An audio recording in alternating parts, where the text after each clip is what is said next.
And I see that the chat box is full with a lot of questions. And it's time for me to invite back Mr. Srikant Sharda, MD Accenture Technology, because there are a lot of questions, I think, which are still unanswered. I invite you, sir, once again to please conduct a Q&A session and have the answers to all those questions. Thank you, Ritika, and thanks, Mr. Temurnikar, on your thoughts about technology impact on education. I think till few days back or couple of months back, online education was primarily used by the professionals for a higher education, higher professional courses. But this pandemic has kind of fast-tracked everything overnight from a physical class to a virtual class, and not only the class, but as you mentioned, also the entire extracurricular activities, music, sports, yoga, and whatnot, right? And just to let you know, even Government of India has announced that till up to class 12, there will be a dedicated satellite cable channel to cover various subjects, courses for the students who cannot afford the laptop or the high-end mobile, but they can do that on TV. So thank you very much. We will open it for the questions, and I'm just going to the chat, and we have maybe the first question is on this. How do you transform from the brick and mortar kind of education system to a virtual online one? You have narrated your journey. Any thoughts to the people who are going to that journey? Any thoughts that you can share from your side? Sure. I think today mobile is the biggest connectivity platform for us, be it any sector. And education per se is fully can be delivered on mobile.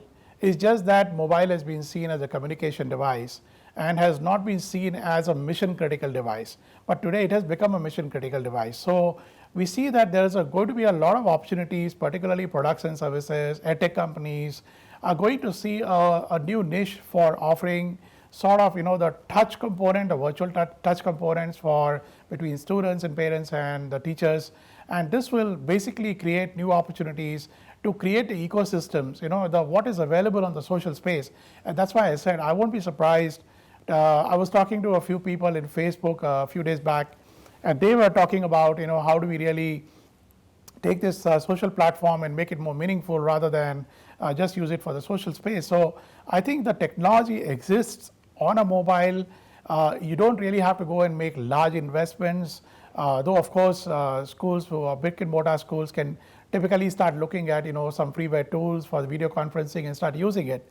And I think the other important aspect is that there's going to be a lot of software tools available on freeware basis, which will allow the collaboration and submission of assignments and conducting of exams.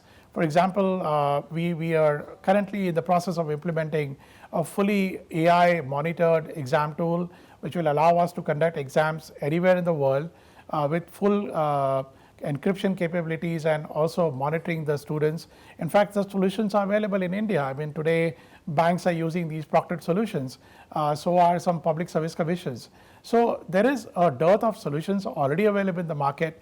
The only thing is, as a board, we have to be kind of go into a discovery mode and see where are the solutions, who can be available to us, what can we use on a more economical basis. And I'm sure there is a solution that fits every budget and every pocket, and which is what we need to probably go and explore. Atul, the next question is very interesting, and I sometimes face myself as well, especially for my kids. How do you kind of manage the young learners in the virtual world, especially their attention span? And the related questions on that one is, are you using the virtual reality for education?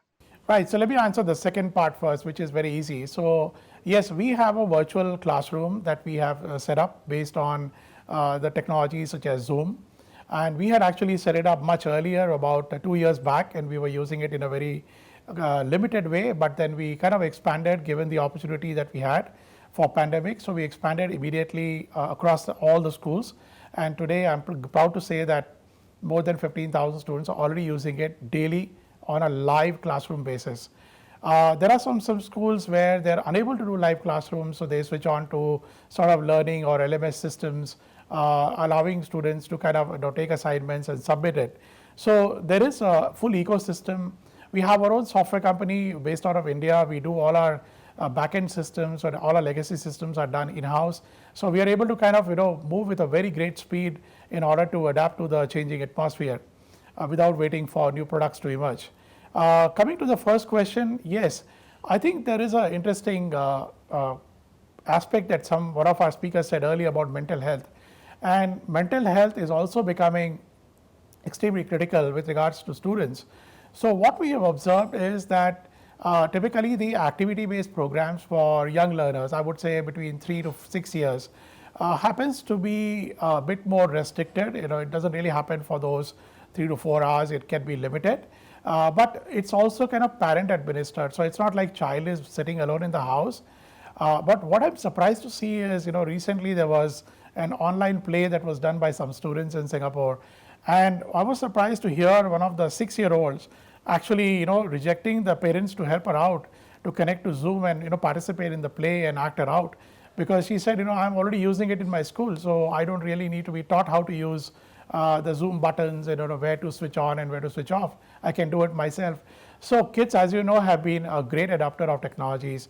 I'm sure 4, 5-year-olds also have not so much of a problem because one of the first things they do is pick up a smartphone or a tablet and start using it. So I think once they see how it is done, it is very easy for them to use. Coming to the aspect of mental health, there is a big challenge for us going forward, because as it is, some of these digital platforms have made a lot of children kind of inward looking, a bit more challenged, because they are kind of disengaged from the social systems. So we have set up a WhatsApp based helpline for the students to particularly because of COVID, to really reach out to their counselors. And this is a worldwide, we picked up a couple of WhatsApp numbers around different countries, and now we have close to 40 counselors actually responding to those WhatsApp messages around the world. So we have to maintain the mental health of every child. We have to look at what are the triggers and what are the typical patterns that are emerging. And there are children who, like one of the panelists said, is kind of getting bored sitting in the home all the time. So there are people affected. I think our idea is to make sure that if and when somebody is affected, we should be able to quickly get that alert, or the child should be able to happily or freely kind of respond back to us, and our counselors would do the needful. So it's an engagement time. We have to really work with every single individual or every single child to make sure that we pass through these times. And who knows, it's a huge speculation from some of the regional leaders saying from the COVID being a 1-year phenomena to a 2-year phenomena, or some even saying it could be more than that, and some think that it could be lasting just till October because of US elections. So we'll get to see what happens, but I think we are fully prepared to look at emotional, mental, psychological, all aspects of the child to make sure that they go through this period and they actually make best out of this and become more productive in their life. Thank you, Atul. And I agree with you about the children being very tech savvy. My own daughter and son, within 15 minutes, they learn Teams, everything, Microsoft Teams, and I was trying to help them. I said, don't worry, we know everything, maybe more than what I learned by using in the office. We have some more questions coming up. Just let me go through that. Question is on, there are some news about Zoom not being safe. What are the other platforms that you would kind of should be preferred? Any thoughts? I know it's not kind of authenticated, but what are the different platforms that you would suggest if someone wants to go on this online virtual learning mode?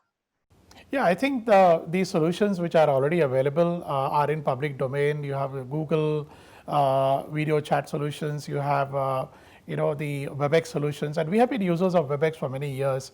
And then there you have Zoom as well. So I think our experience has been, there's been too much of noise rather than the substance of it.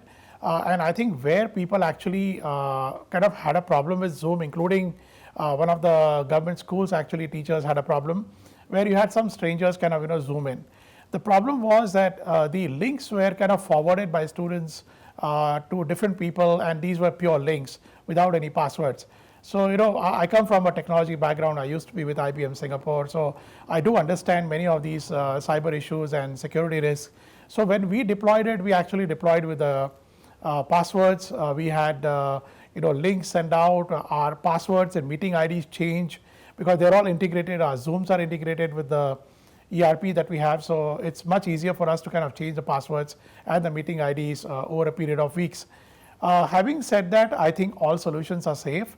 It's just a matter of being a bit more careful and using all the kind of information that's available into you to make sure that you do the right settings so that you don't really make it easier for a stranger to barge in.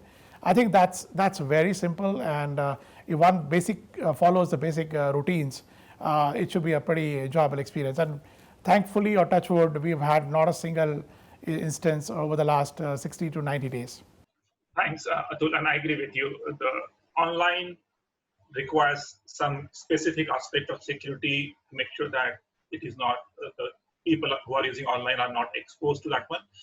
Thank you very much, Atul, for first the good work that you are doing in bringing education to the lot of people at their home. Thank you very much. I hope with this crisis, that journey accelerate across all the regions in the world and in India as well. Ritika, over to you. Thank you so much. Thank you so much, Mr. Shrikant Sharda, for conducting such interactive Q&A. And thank you, Mr. Atul. Thank you for all the insights you shared. And I'm sure this webinar today has been very enriching and very enlightening for all of us attending this right now. Thank you, gentlemen. Thank you to all of you. Thank you.